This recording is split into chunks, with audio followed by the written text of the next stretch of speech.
à un sujet qu'on a beaucoup travaillé ensemble et qu'on a maintenant l'honneur et le plaisir de faire la clôture de la première itération. C'est la langue turque que,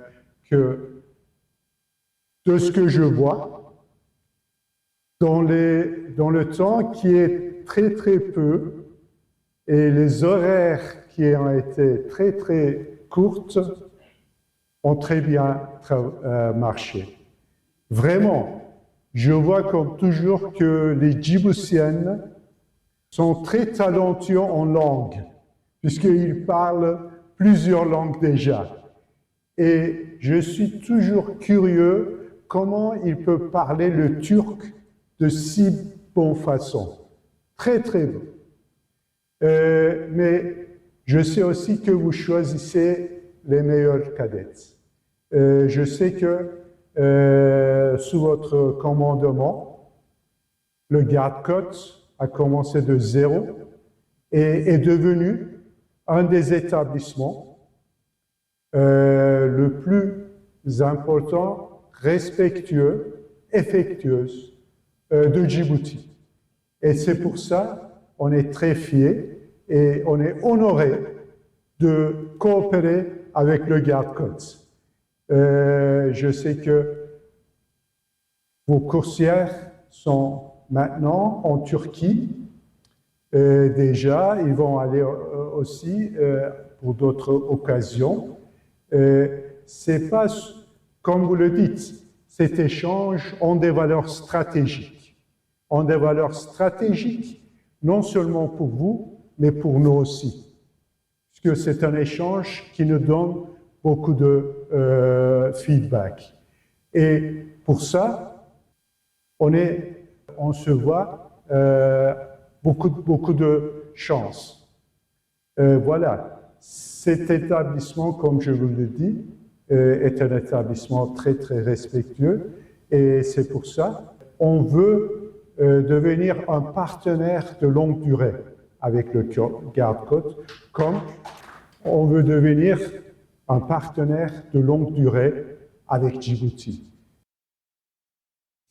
Venant clôturer le discours officiel, le colonel Waïs Morbaroli a également salué les efforts consentis par les stagiaires ainsi que le résultat obtenu à l'issue de cette formation. Rappelons également que la maîtrise des langues étrangères constitue un levier essentiel pour renforcer et faciliter une coopération avec les pays partenaires. Excellence, permettez-moi d'offrir cette allocution par ces mots devenus universels. Signé Tidwik Wilgetsen, qui a dit « Les limites de mon langue sont les limites de mon monde ». Cette citation dit que maîtriser une langue, c'est élargir sa réalité. Ces paroles trouvent aujourd'hui un écho tout particulièrement alors que nous nous réunissons pour célébrer la clôture de cette formation en langue turque, dispensée à la première promotion qui a un parcours riche, exigeant et profondément porteur de sens. C'est avec une réelle satisfaction que l'avoue une certaine fierté que nous marquons l'aboutissement de cette initiative. Au-delà des compétences linguistiques acquises, c'est une véritable ouverture culturelle, humaine et professionnelle que nos personnels ont su développer tout au long de 6 mois. Dans le cadre de nos missions maritimes, où la coordination et communication est vitale et où chaque échange peut faire la différence. Savoir communiquer directement dans la langue de son partenaire n'est pas un détail, c'est un avantage stratégique. Excellence, Monsieur l'ambassadeur, je tiens à vous adresser notre plus sincère gratitude pour l'engagement constant dont vous faites preuve à l'égard de cette coopération. Votre soutien Et votre initiative témoigne de la solidarité et solidité, de la vitalité des relations entre nos deux pays frères et amis, et nous nous sommes profondément reconnaissants. Et de nous partons à Tadjoura, plus précisément à Madgoul, où les autorités se mobilisent après de violentes intempéries avec des interventions d'urgence.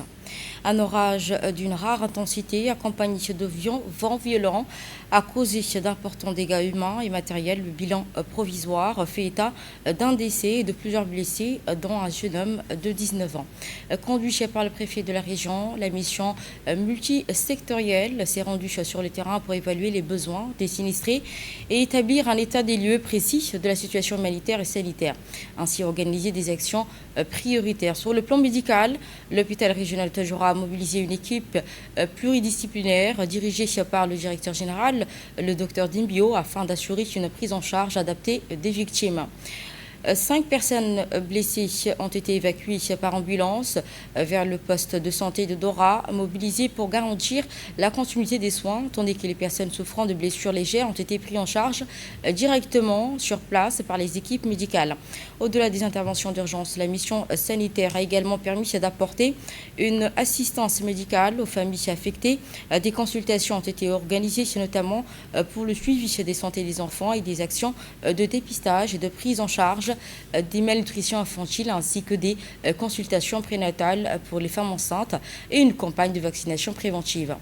À travers cette mobilisation rapide et coordonnée, l'hôpital régional Tadjoura confirme son engagement aux côtés des autorités locales et des populations en apportant une réponse adaptée aux situations d'urgence et contribuant à la protection de la santé et du bien-être des citoyens de cette région. Sport à présent, clôture d'un stage de formation pour des entraîneurs. La Fédération djiboutienne d'athlétisme a procédé dans la journée de vendredi à la clôture officielle d'un stage de formation dû au brevet d'entraîneur de niveau 1 organisé du 14 au 18 juin sous l'égide de secrétaire d'État chargé au sport avec l'appui financier du Comité national olympique et sportif djiboutien. Cette formation qui a réuni des entraîneurs en activité ainsi que des anciens athlètes djiboutiens dans le but de renforcer leurs compétences techniques et pédagogiques qui contribuaient à l'amélioration de l'encadrement sportif national. La cérémonie de clôture a été marquée par la remise des attestations qui s'est déroulée en présence de plusieurs personnalités du sport national, notamment Cyril Ismail Hassan, président de la Fédération djiboutienne d'athlétisme, M. Mohamed Omar, directeur de l'Agence nationale pour le développement du sport, ainsi que Omar Haïbé, Mahabib Oaïs, vice-président de la Fédération. Dans une intervention, le président de la Fédération a félicité les participants pour leur engagement tout au long de cette formation, les invitant à mettre en pratique les acquis afin de contribuer à la formation et à la progression des athlètes djiboutiens. Il a également annoncé la poursuite de ce type d'initiative, exprimant sa reconnaissance. Il y a des athlètes qui sont déjà perfectionnés, mais qui m'ont voulu prendre ces diplômes-là. Cette formation a été une immense joie pour eux, parce que ça fait longtemps qu'il n'y a pas eu cette formation. Et 79% des athlètes ont pu réussir cette formation. J'étais vraiment satisfait. Et cette formation va se continuer avec une formation de niveau international au mois de décembre qui va être organisée à Djibouti. Je remercie le président surtout de la fédération qui a initié ça et qui a donné des directives pour que cette formation puisse se réaliser. Je remercie le comité olympique à la présence du secrétaire général pour le financement qu'elle a pu octroyer pour cette formation. Je vous dis félicitations à tout le monde. Merci. Autre discipline sportive, la deuxième journée du championnat interne de Kanano Dojo.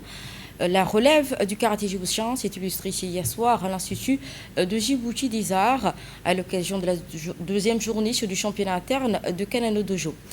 Dans une ambiance sportive et conviviale, les jeunes pratiquants ont démontré leur maîtrise technique et leur engagement dans la discipline. Au programme de cette rencontre figuraient des démonstrations des oppositions techniques mettant en valeur les fondations du karaté. Ces prestations ont témoigné de travail, de formation menée au sein de dojo et de l'émergence des nouveaux talents prometteurs. L'événement qui s'est déroulé en présence des responsables du secrétariat chargé au sport, notamment le directeur des sports, Abshir Ali, ainsi que du directeur des régions. Le président du Kanano Dojo, Fouad Kanano, a salué la qualité des performances des jeunes karatékas et rendu hommage au travail des encadreurs dans la transmission des techniques et des valeurs disciplinaires. Présents en nombre, les parents ont également apporté leur soutien aux participants, contribuant à créer une atmosphère chaleureuse et motivante. Cette deuxième journée confirme le dynamisme de Kanano Dojo et son engagement dans la formation d'une nouvelle génération de karatékas fondée sur les techniques, la discipline et les valeurs éducatives.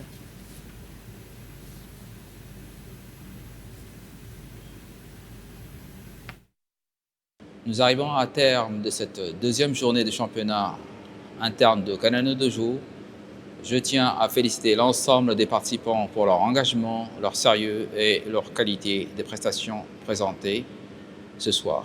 Chacun a donné le meilleur de lui-même et a démontré que le progrès accompli grâce à son travail et leur persévérance. Je félicite également les médaillés, mais aussi tous les compétiteurs, car le véritable objectif d'un championnat est avant tout d'apprendre à progresser et de se dépasser. Restons dans le même registre, mais les mondiales 2026, le Mexique, le Canada et le Suisse frappent fort. L'Afrique du Sud et la Tchéquie se neutralisent.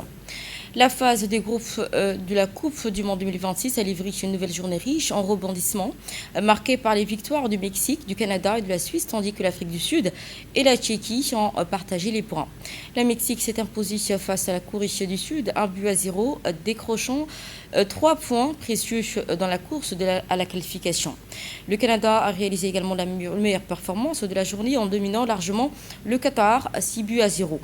La Suisse a également marqué les esprits avec une large victoire contre Bosnie-Herzégovine grâce à une prestation solide, 4 buts à 1.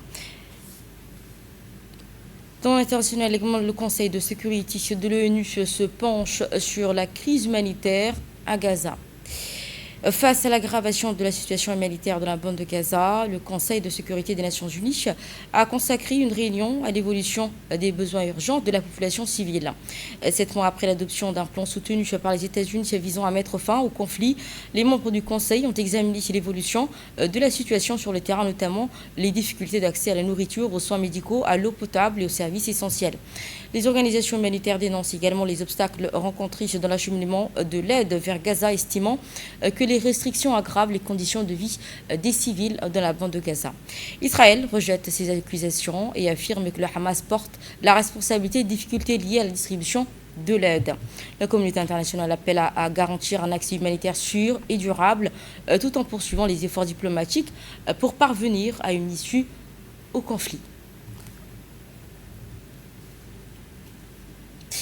Et ce sera tout donc. Merci à toutes et à tous de nous avoir suivis. Vous étiez sur Télé Djibouti. C'était le journal de l'information. Merci à l'équipe de la régie.